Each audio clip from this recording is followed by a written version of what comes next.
I was watching a video earlier today about how, like, post-game or end-game unlockables just, like, are different now, different nowadays, and not just necessarily, like, cash shops or whatever, but, like, if you think about, like, a really good example that they mentioned was, like, Tony Hawk Pro Skater, like, 1 and 2. So it's, like, I forget which one it is, but I think if you do 100% of Tony Hawk 2, you get friggin' Spider-Man, right? And, like, he's, like, just, like, the best character. And that, I mean, you could just be like, I'm done there, but it also means you could play the entire game again as Spider-Man with, like, all these, like, crazy physics and all that, right? And all these, like, extra moves and all that. And just nowadays, it's like, you finish a game, and it's like, here's the platinum, and you're like, okay, I guess I'm done. Like, they don't oftentimes, unless it's, like, a New Game Plus, which I guess is its own thing, there's just not, I don't know, you're just like, I'm done, you know? Because at least if I unlock, like, a character like that, I'm definitely going to continue on in some way. If not, check it back later with the same save file. So I could have save warped, I'm just not sure if I remembered to actually save, because if I didn't, and I warped back to Castle A, I would have been very mad. Stone, bro.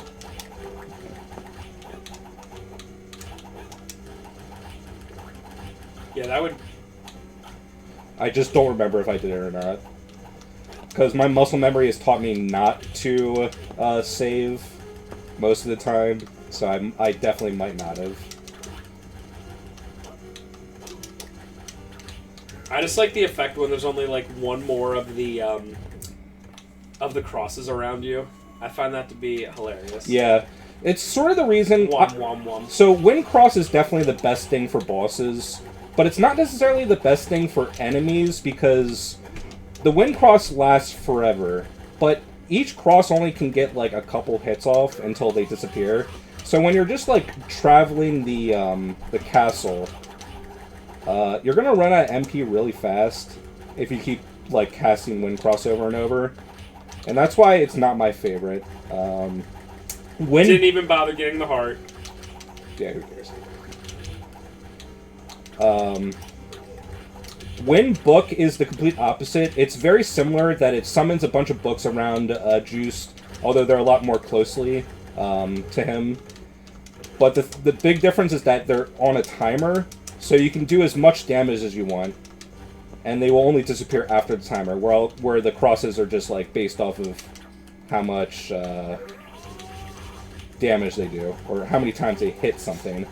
But since they also get damage when they hit, like, a lantern, or, like, just anything like that, and there's even some enemies they can hit while they're, like, blowing up, like the Man-Eater in next ring, you'll see it.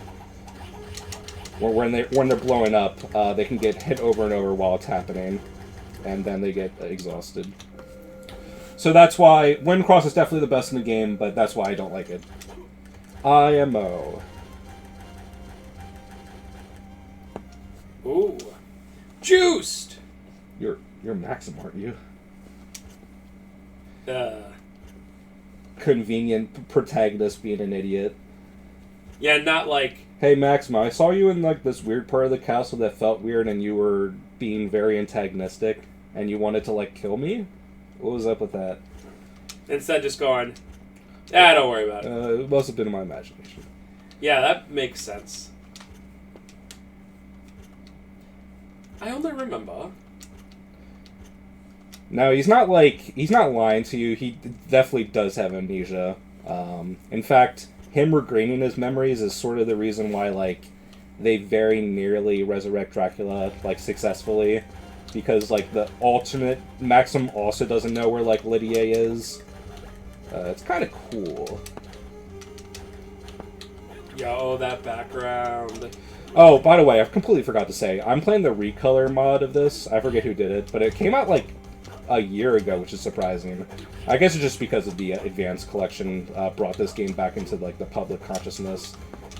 But the recolor of this game looks really, really, really, really good, and I like it, and it makes me appreciate this game a lot more, because the vanilla color palette is very muted and overly brightened, and it's probably because of the tactic that even Nintendo back in the day did, where they would like lighten the palette of all their games. Like if you look up like comparisons of the GBA and the SNES versions of the Mario games, it is very clear that they do that.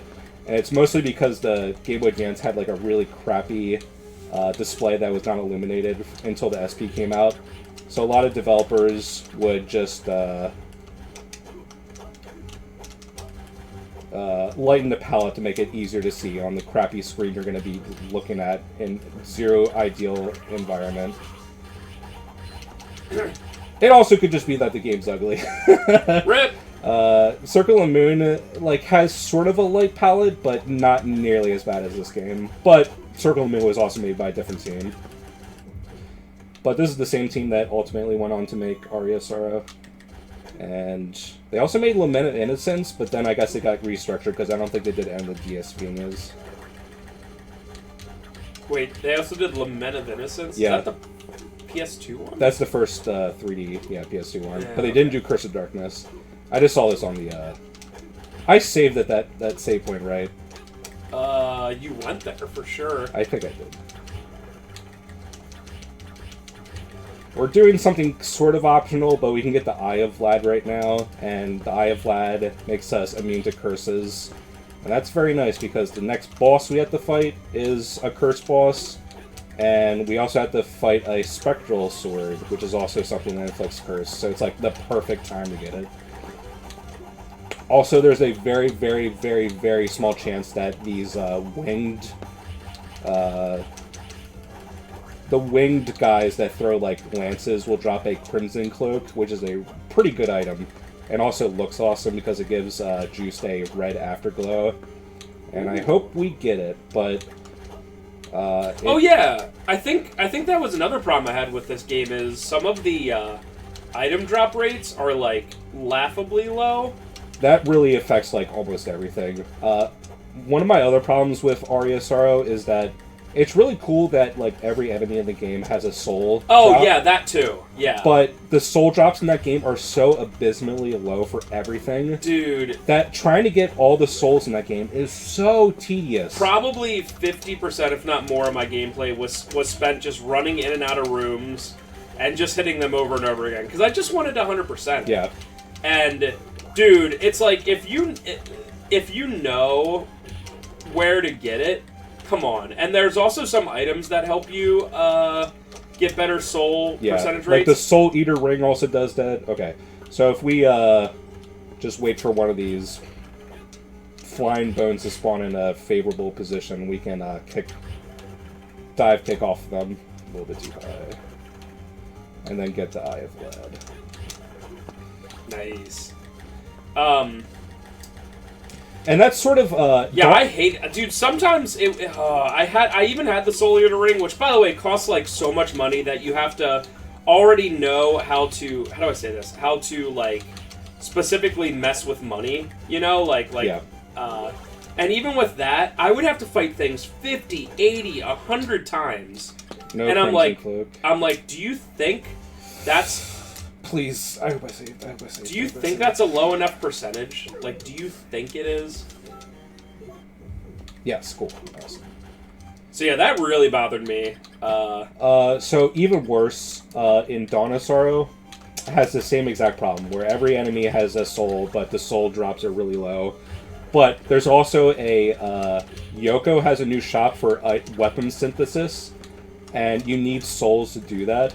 So not only do you need to get souls to complete the bestiary if you want, but if you want to get the good weapons, like, you know how Aria of Sorrow, like, sometimes would give you weapons that are too good, like the Clam Soleus in Aria of Sorrow is, like, ridiculously good. Yeah, I think I used that, like, the whole game.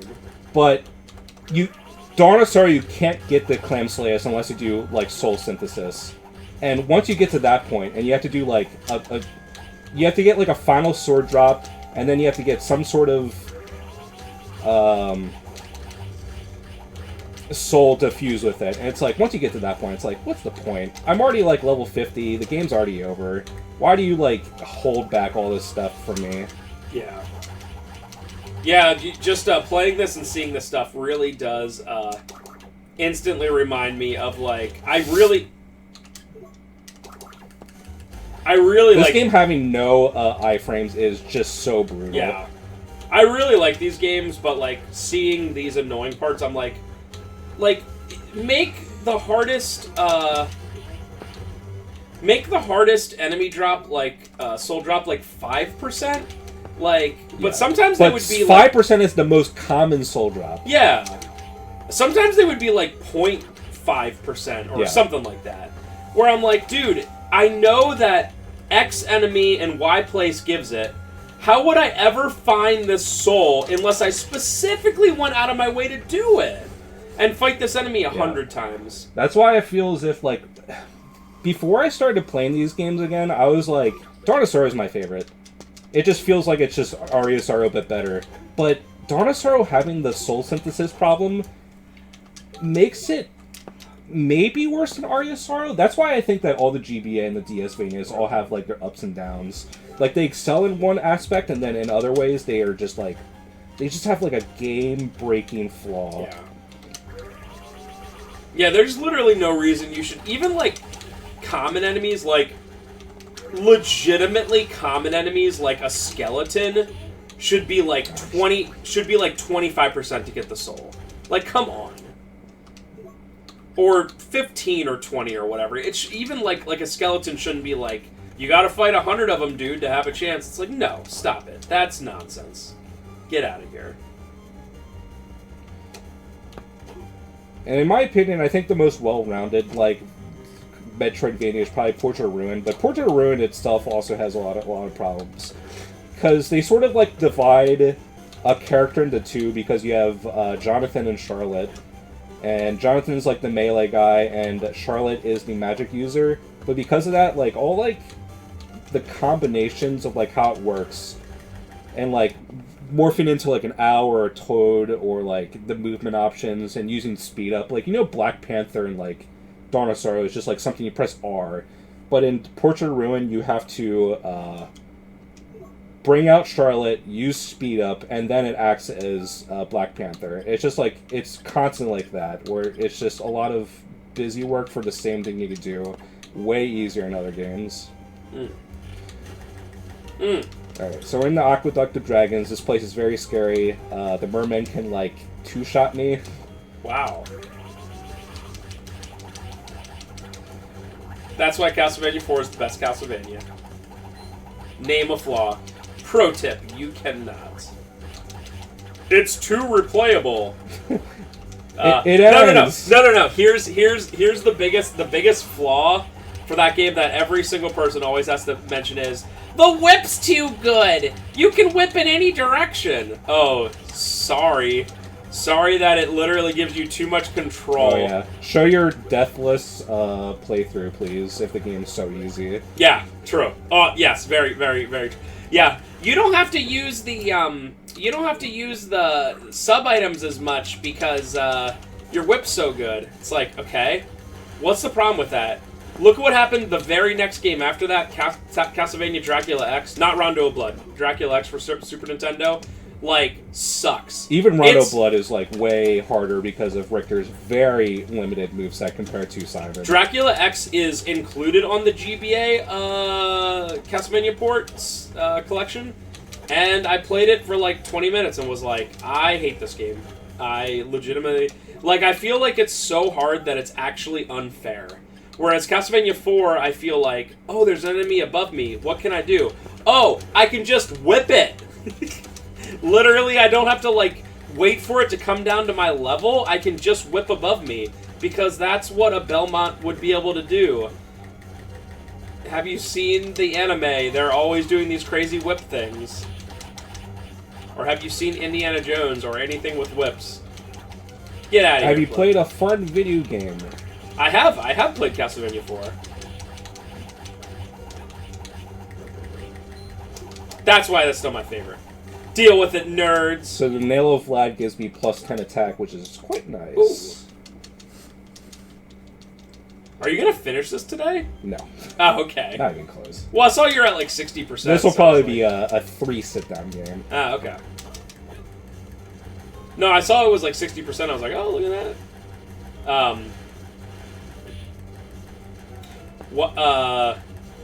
No, I don't need this at all. Right. So... Save warping too good in this game. If Symphony's your favorite one, what would be your second favorite Castlevania game then? Probably Portrait. Okay. And then, I gotta play that one soon. And then Aria, I guess. Right. It used to be Dawn of Sorrow was top, but Dawn of Sorrow has some problems.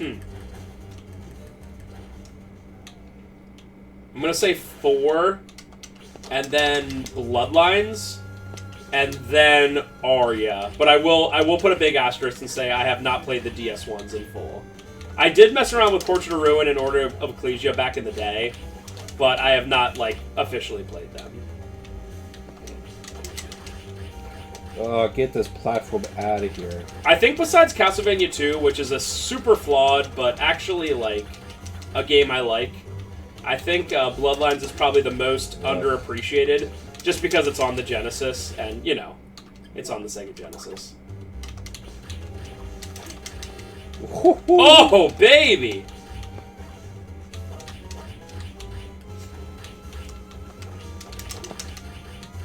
What would you say... I'll wait till the end of this boss, my bad. But I have many Castlevania-related questions. Bye, guys. Did they just leave? What would you say is the most overrated Castlevania? Rondo of Blood. Yeah? People do, like, act like it's, like, the second coming. I did an LP of that game. That's right, you did. And I think Rondo of Blood is the most overrated. I think that's a good one. It's a good game, but people, like, think it's the peak of the series, and no way, it's not. It's not even the peak of the classic Vanias. I think that's a good one, but I'm gonna counter with one that I don't even think is actually a good game, which is Castlevania 3. At least the North American one. Yeah, I was about to say the North American one is bad. The Japanese one is much easier, and I put quotes with easy because it's still difficult because it's Castlevania. But I can't think of too many games that would be. It really is a shame what Konami did to that game for the American version, because Castlevania 3 might be the best-looking NES game, or top 10. Probably not the best-looking, because, like, Mr. Gimmick exists. And, or, like, Little Samson. Yeah. Yeah. But yeah, definitely way up. It's probably, like, a top 10 game. It might have the best soundtrack of any NES game. Oh, yeah. It might have my favorite Castlevania soundtrack, but they made it way too hard. For no reason. And it's funny, because that is literally... And, like, the Japanese version is literally, I would even say it's, like, 3 times easier. Not even, like, 2 times easier. Sometimes I ask the question of the part, I'm like, what's a game where it has one fatal flaw, and it literally is such a fatal flaw you can't play it? And Castlevania 3 is the best example, because it's like, dude, the difficulty on that makes... I want to LP that game so bad, and I'm just going to eventually have to do the Japanese one, because screw it, it's just too difficult. And this is coming... I'm no video game master. I'm not like the streamer, the Mexican runner, is like super good. Like, just as an example, like he'll be like, I beat Battletoads 1,000,000 times because I wanted to. I'm not that level, but I'm not a pleb with stuff. I've beaten a lot of difficult games just to say I could, and I don't even want to try with Castlevania 3 because it's just that difficult. It's such a shame. So yeah, because people are always like, "Oh, Castlevania 3," and I'm like, "Have you played it? It's unfortunate. Have you beaten it? Have you got past?" I get 3 levels in, and I'm like, I can't do it anymore. I literally can't. It's a shame because there's a lot of games where like they're too difficult, but they also just suck butt, and it's like whatever, who cares? But that one, I'm like, I want to play Castlevania 3 like every year. You know what I mean? Like, I want it to be one of those things where I'm like, it's time to play Castlevania 3 again. The screen transition happened, I still got hit by the Valkyrie. Screw you! Or Harpy. Sounds based.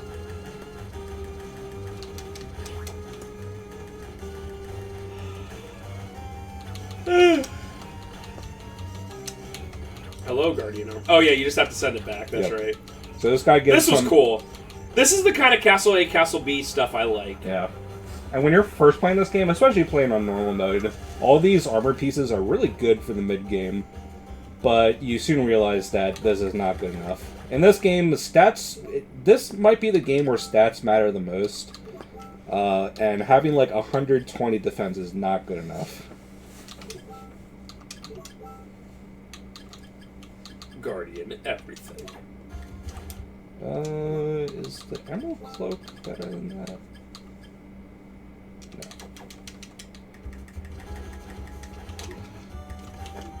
So when you do that, you unlock the same area in whatever other castle. I don't know which one you're in right now, A or B. Whichever one, the other one, you unlock it, which is cool. That's kind of what I wanted out of this game when I realized there was 2 castles. I was like, oh, I want to do something in A and have it like be different in B. Yeah, it happens a couple times, but not enough. It's maybe 3, maybe 4 times, but I was hoping that it was like a fairly consistent thing.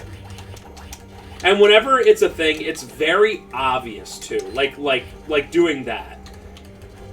So like you kill that Guardian armor and you're like, what just happened? And it's like, oh yeah, it just opened something in A then, or B.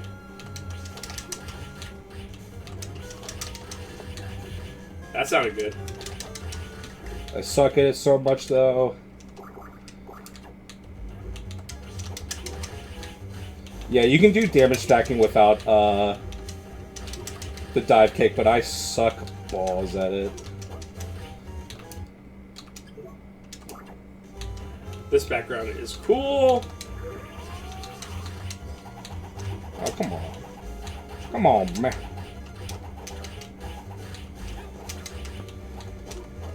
Jump down. No. I love bosses like this, where it's quintessential. Big boss is made up of hundreds of smaller things. I've never let this boss turn color. I don't know what this is or what it does. Can you just die?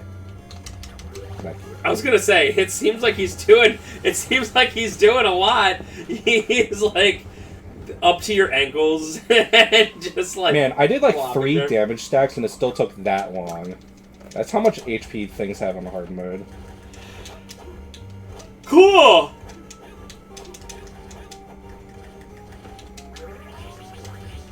Yeah, let's go. Hey, I'm not getting one shot anymore. That's how much stats matter. Just having that much defense, instead of getting one shot, now it takes like 1/5 my health.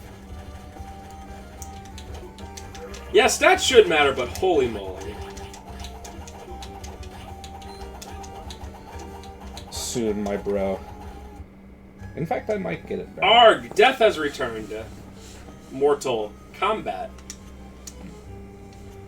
Yeah. Also, Juiced in the Castlevania Nocturne anime series is, like, obviously an older man, and he's, like, the biggest jerk. Which is funny, because in this...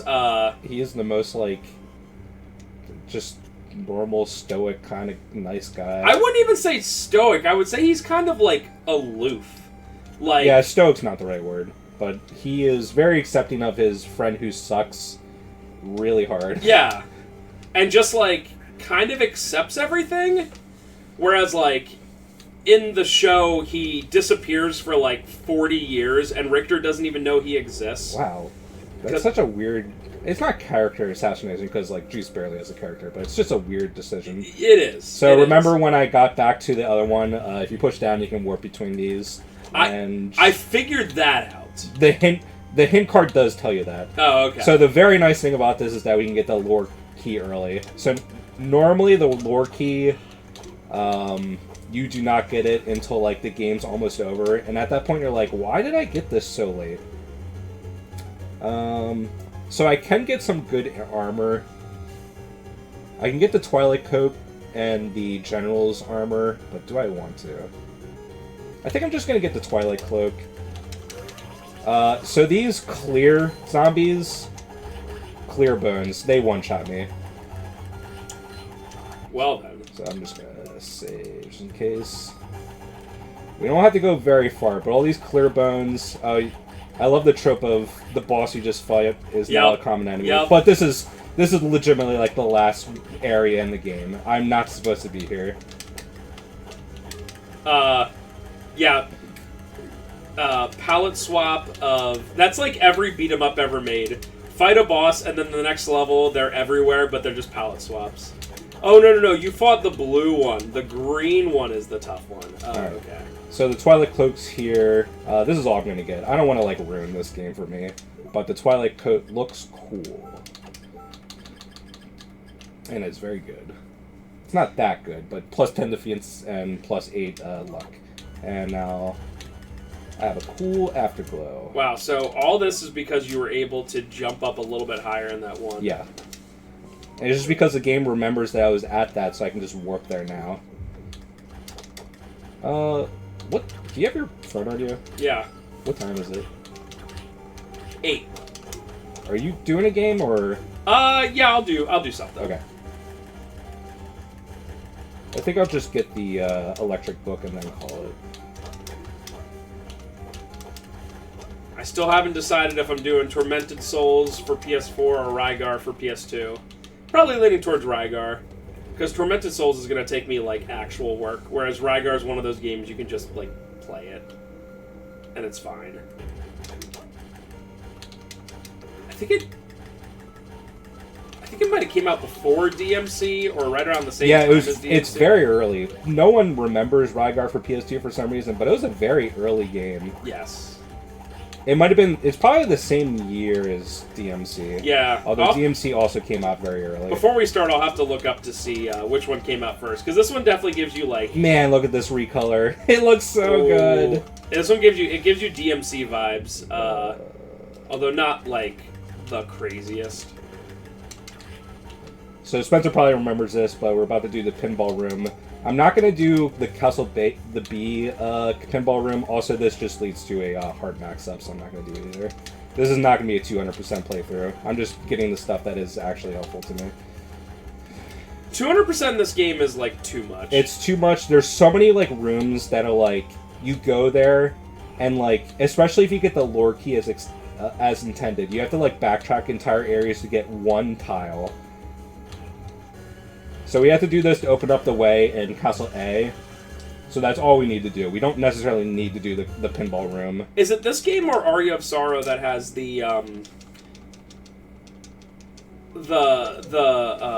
races where, like, you race against, like, a ball? Yeah. Or is that what you're talking about? It's this game. Yeah. Oh, okay. That's what I'm talking about. I hated those. So the pinball room in Castle B only gives you, like, a few accessories I never use, like a heart choker. It might give you, like, an HP up, but HP ups only give you, like, 5 HP, so it doesn't actually matter that much. But the pinball room in Castle A is much harder, but it gives you the electric book, and there's a Vlad piece down here, so we have to do it. Although we don't necessarily... What's this one? I don't know. It looks like there's some card. It's so, like, I would come to these and I'm like, what the hell is this? It's so obscure and so stupid. I'm actually going to look that up. Let's see.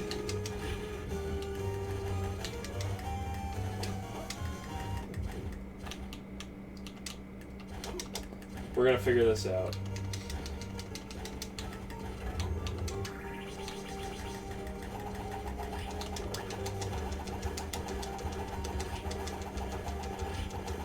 Where are you in? Like, what's the thing called? Are you in Castle B or A? Castle A right now. So you're not in the clock tower. I am in the clock tower. It's like the clock tower, like, pinball room or ballroom. It's the shop in the clock tower,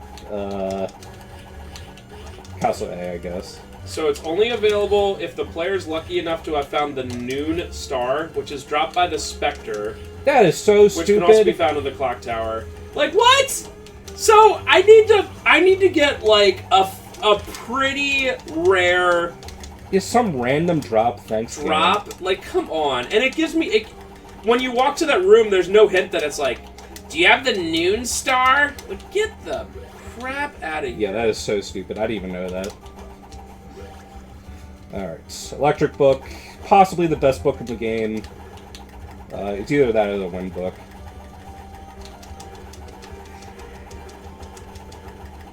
There's...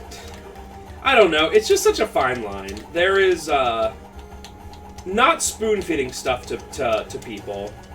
And there's, like, being purposefully extremely vague. What is for? Is this defense plus 10? Nice. That's not bad. So, yeah, I was thinking about it. I'm playing this game called A Plague Tale Requiem, which is the second game in the Plague Tale series. Essentially, it's a third-person kind of stealth game that takes place in medieval times, and the gist of it is you play as a girl named Amicia, and her ability is she has a sling, so she can like throw rocks at enemies' heads, and killing them and stuff. But the big gimmick of the game is there's these crazy rats that carry the plague and everything, but they're like literally like a sea. Like a sea of rats everywhere you go, and they're afraid of fire and light. So a lot of the is puzzle oriented, where you're at this place and you're like, how do I get past this? And you got to figure out how do I get fire here? What do I do? You know. And I've been playing that game, and once in a while it'll be like, hey Amicia, do this.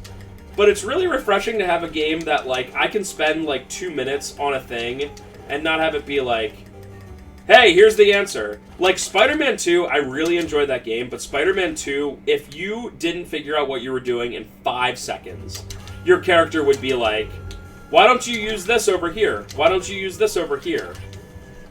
Yeah, it was so bad. God of War Ragnarok also did the exact same thing. Dude, and like, every time you do anything, the little waypoint on your like screen would be like, go here. It would just be instant. That was really fast. That was nice. So the electric book is the Gradius shield, and the Gradius shield is like really generally good. I think I'm actually going to call it here. It's pretty good against bosses, especially when we get the Crushing Stone. The Crushing Stone, when you charge it up with the Gradius shield, can damage stack, which is very easy. But it's probably not as good as the Cross for just, like, dealing with bosses. But for regular enemies, it is so good. Like, a lot of enemies, like, all the armors are weak against electric, and most of the enemies, like, as your intelligence boosts, the shield starts doing crazy damage. Even that PP9 boss died pretty fast to it, and I wasn't doing damage stacks. But this is the magic that I use for pretty much the rest of the game. Just because it's so good at dealing with regular mobs. It certainly seems awesome. Alright guys, thank you for watching this first part. We'll be back with some more. And we'll see you next time. Bye!